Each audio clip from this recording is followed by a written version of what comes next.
Hello, my dear friends. How are you doing? Hope you are having an amazing day and not having to deal with drama. Ready for new stories I have for you today? Let's go to the first one. And don't forget to listen to the end of the story, guys, to hear my insights. Enjoy the stories. And don't forget to like and subscribe. And of course, don't forget to leave a comment. My 52 male, son 25 male, got married last week to his longtime partner, 26 male. Our relationship was strained during his teenage years, and I could admit that it was my fault. I didn't make much of an effort to reach out to him or to talk to him the same way I did with his sisters after the divorce with my then wife, 21 and 27. Their mother passed away a few years ago, and from there, he started to reach out to me more. He would call from time to time or come over for dinner once in a while with his sisters. He also officially came out to me. His mother and sisters already knew, but he hadn't told me until a few years ago. Although I don't understand it entirely, it's not my place to say anything about who he dates. I was surprised when I received the wedding invite. I knew he was in a relationship, but I wasn't aware that it was serious. Regardless, my wife and I intended on attending the ceremony. My stepson, admittedly, I do have more of a relationship with him, and his family came over to visit us just a few days before the wedding. My wife didn't tell me that they were coming, so it was unexpected. She didn't want to leave them out and didn't think it was fair that the invite didn't extend to them. She didn't want me going either, so we opted out. I sent him a check as a wedding gift, but he declined it, saying that he doesn't want my money because I've made my point and have decided who is more important to me. I feel that he is being a little dramatic and unreasonable. So, am I the a-hole? You're the a-hole. You prioritized a normal visit from your stepson over your son's wedding. It sounds like your wife didn't want you to go and planned for her son to visit you so you'd skip the wedding. Your kid was trying to build a relationship with you, and you skipped out on one of the biggest, hopefully once-in-a-lifetime days of his life because your wife didn't think it was fair that her kid wasn't invited too. Does your son even know or have a relationship with his stepbrother? Does this trade-off sound at all fair to you, especially since you presumably told him you were going to be there? You're the a-hole. Wow. Some relatives your son never even had a chance to know came to town and weren't invited. Obviously a good reason for both of you not to attend. You suck. You're his last living parent, and you skipped his wedding for no good reason. You're the a-hole times 1,000. Wedding invitations don't normally come with extended family pluses, and to expect that without even having asked for it is insane. Your son wanted his father at his wedding, and you chose not to go because your wife surprised you with a sudden visit from her side of the family and made up a BS excuse that they shouldn't feel left out, so you shouldn't attend. Dude, wake up and look at what is going on. Your wife is limiting your contact with your son. Your son would be right to cut you off. You have shown who and what matters to you, and it is not him. He's not being dramatic. I'd like to be more so. You, sir, have been a jerk. My son graduated from university and recently got a job. I've gotten in some financial trouble, so I asked him to help me out a little, and he reminded me of the time I canceled his membership in the sports club. It was more than 10 years ago, and told me to pay it all up myself and to not contact him again. Some background. More than 10 years ago, he was a member at this martial arts school and he enjoyed it. He went there every weekend and took part in tournaments and even got a bunch of medals and trophies. He wanted to become the best. But one day they hiked up the prices, went from an already ridiculous $30 to $40 a month. I told him I can't pay for it anymore, but he begged and bargained and even offered to give up his pocket money of $10 a month just so he could stay. I told him he could sign up for something else as long as it's cheap, but he never signed up for something else, just stood home all day long playing video games, reading and doing whatever. He brought that up twice in the past, such as when I asked him why he just spends all his time at home on the computer, and he told me it's my fault for canceling his membership. He just blamed his own apathy on me. There is so much he could do. The world is full of opportunities, but all he thought about was this one sport when there are hundreds of different sports. Or when I finally saved up enough for a big new TV for all of us, he only uses this as an opportunity to guilt trip me. You have enough money for a huge TV, but not for my sports. His logic eludes me. Should we not enjoy life? I thought that after more than 10 years, he would have gotten over it. He didn't bring it up again either until recently. He wasn't much of a talker to begin with. Never talked about his day at school, his problems, or really anything. Just spent all of his time on his computer, books, chatting with strangers, and all that other nerd stuff. Always kept everything to himself and never initiated a conversation. He used to go out with his friends, but at some point he stopped doing that too. When I asked him, he told me they moved to different places. He's always negative, gets irritated easily. I know it's not his fault that he's so easily hurt and only thinks negatively, but how do I fix him? He even blames his depression on me. It's all just so surreal. So many years he kept silent and played nice, only to lash out like this the moment he moves out. Even though I cooked and cleaned and did everything for him, just because of this one thing? I would get him to do therapy, but how do I force a grown man? I got him into therapy years ago too, but he hated it because it interfered with his sports. Now that he has his own money, can't he just start doing his own sports now? There shouldn't be an issue. I didn't have a choice back then, and now that he would financially be perfectly capable of helping me, he doesn't. Am I the a-hole? Is he? Can I fix him? It's been so long and he is still bitter. You're the a-hole. He was into a sport enough to be in tournaments and get medals and trophies, and you took it away over $10 that he offered to pay himself. And your reaction is, oh, just pick something else. Isn't it all the same? No, it's not. He spent so much time getting good at something that he liked, just to have you take it away for no reason. And cost isn't a reason if he offered to make up the difference. When you're a child, losing something you put that much effort in is devastating. He doesn't want just any sport. He wants that sport. And how could he have trusted you to not take away another sport too? So he didn't try anything else that you could take away. It's not apathy. He was protecting himself. Then you call his other interests nerd stuff and want to fix him because you don't think it's fair. Your reaction to say he can just start doing his sports now is so not the point. It's different when you're a kid. And you didn't just take it away. You broke his trust, took away all his progress, bought yourself a fancy TV, and now are asking for money. If I was him, I'd tell you to go take a hike too. Not the a-hole. Kids don't go no contact with their parents over not paying for a sports club. I feel like there's way more to this story than you're telling. That being said, you were an a-hole for denying your son an opportunity for no good reason. He offered to give up his allowance to cover the cost, so clearly you could afford to keep him in the club. And you are definitely an a-hole for expecting your son to give you money now. You are never entitled to anyone else's money. I'm baffled. The cost went from a whole $30 a month to $40 a month. That's peanuts.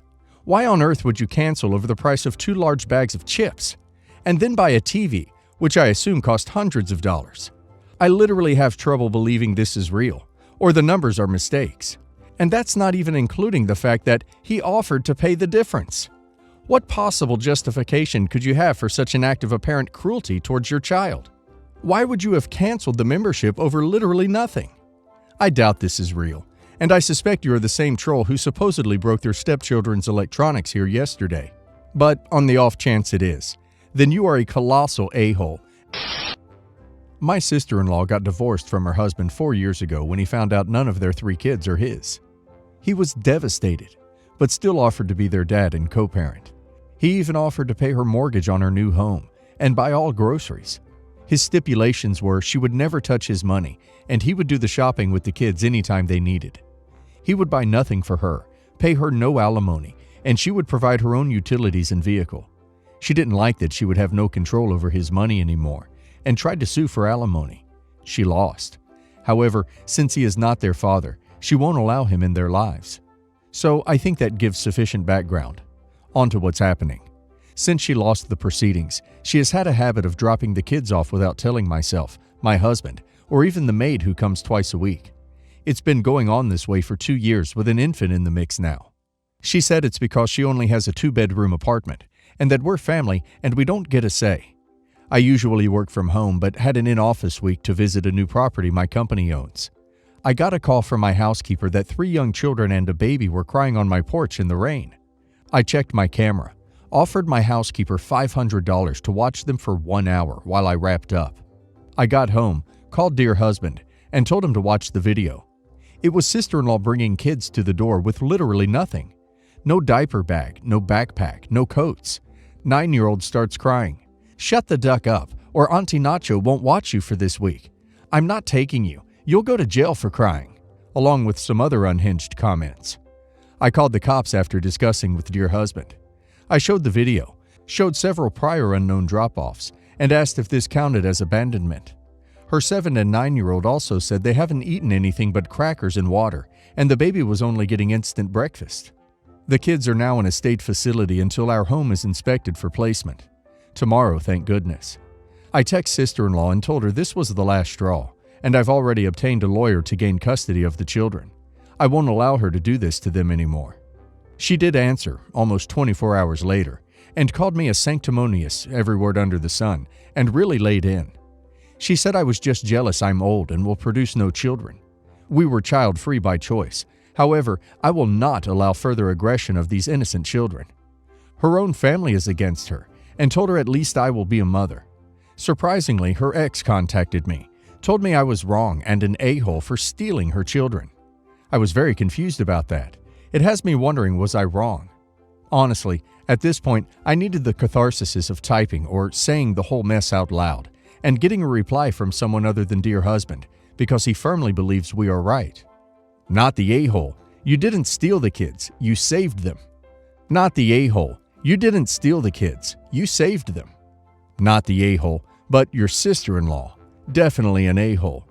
Considering that this isn't the first time she's literally dumped her kids on your front porch, I do agree that it would be grounds for abandonment. I don't know why her ex called you an a-hole. Maybe he's being kept in the dark about what's really going on. Is he aware that she's been dropping her kids at your doorstep multiple times unannounced? Perhaps you'll be able to clear the air and you could ask if he'd like to visit them. They may not be his kids biologically, but it sounds like he still deeply cares about them. Not the a-hole, but who did he get his story from? Because if he got the story from sister-in-law, of course he got an altered version of it. Regardless, he might change his mind if he sees the video. My parents divorced when I was 5. I don't actually remember them together. My dad met my stepmom when I was 6. My stepmom tried to fill a second mom role, and my dad tried to facilitate that. At times, it meant them asking my mom to let me go someplace with them on her time, or trying to get a Mother's Day celebration in. I know it hurt my mom, the thought of sharing the role as my mom. She never said anything. She never discouraged me at all. But there are always ways to tell if you know someone well enough and pay enough attention. I want to reiterate, my mom never interfered or said anything against my stepmom or dad. My noticing could be the reason I'm not closer to my stepmom, though I definitely don't despise her or see her as nothing. But a second mom is not something I ever considered her as. I do like her though. For my wedding planning and dress appointments, etc., I wanted to make it small and something for just me and my mom. I wanted the experience with her anyway, but I also wanted to give her something she doesn't have to share with my stepmom. This became more of a thing when my grandma and great-aunt, on my dad's side, called my stepmom Mother of the Bride on Facebook, and the three commented that it would be a great experience for her to see me pick a dress and stuff. After seeing that, I went to my stepmom, and dad technically, and told her I didn't want to give her a role as Mom of the Bride, and she wouldn't be doing the traditional Mom of the Bride stuff with me, dress shopping and fittings. I told her we could figure something else out. Asked was there anything else she'd want to tag along for, like looking at flowers. She was sad and asked me why I didn't want her as the second mom of the bride. I told her I wanted that just for my mom. Dad then brings up that my mom won't mind, and she'd want me to have both my moms there. I told him that he was wrong, that she only ever agreed to share it because she felt it was the right thing to do, but it hurt her. He looked stunned and asked how I knew. I told him those close to her always knew. He then said he never would have expected that from her, because she was always the perfect parent and person, and that was why they ended up divorcing, because he couldn't handle it and was envious of her. I told him nobody is perfect, and it's unfair of him to expect my mom to be. I asked him if he'd be happy to be one of my dads. He said of course not, but he always thought mom would be better than him.